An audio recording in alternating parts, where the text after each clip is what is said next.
Welcome to Don Bosco school and junior college. इयत्ता 6वी, विषय मराठी. कविता 3, पाऊस आला पाऊस आला.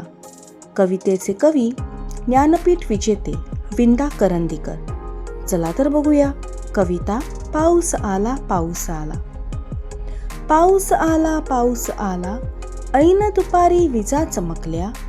कडाड कडकड भणाण वारा, जिकडे तिकडे गारा गारा.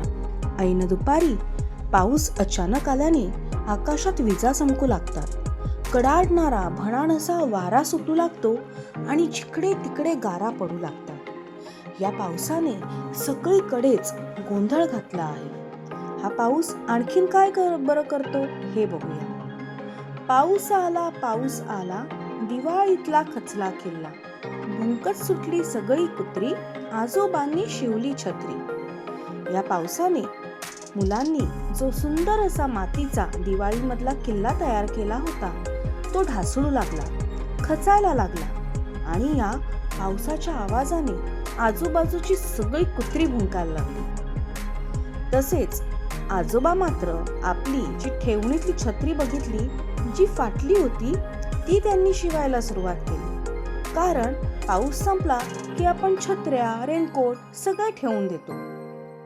याचे शब्दार्थ आहेत: ऐन दुपारी म्हणजेच भर दुपारी. भणाण वारा, वाऱ्याचा भयभीत करणारा आवाज. खचणे, खाली खाली जाणे, ढासळणे.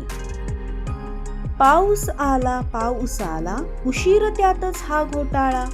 बाबा गेले करीत चडफड, आईचेही भिजले पापड. आता या पावसाने आणखी काय गोंधळ केलाय तो बघूया. बाबांना कामावर जायला आधीच उशीर झाला होता. त्यातच हा पाऊस पडायला लागला. त्याच्यामुळे त्यांची खूप चिडचिड झाली.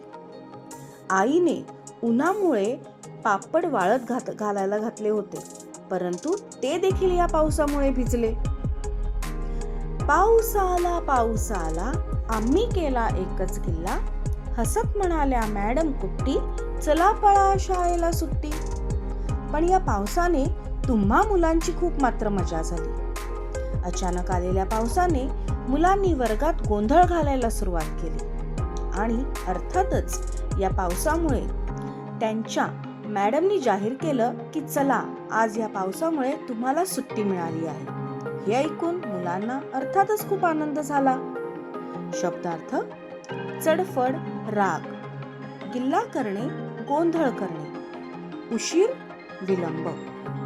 तर या कवितेमध्ये कवी विंदा करंदीकर यांनी अचानक आलेल्या पावसाने जो काही गोंधळ होतो, मुलांची जी मजा होते, जी घाई गडबड होते, याचे सुंदर असे मार्मिक वर्णन कवितेमध्ये केले आहे. धन्यवाद.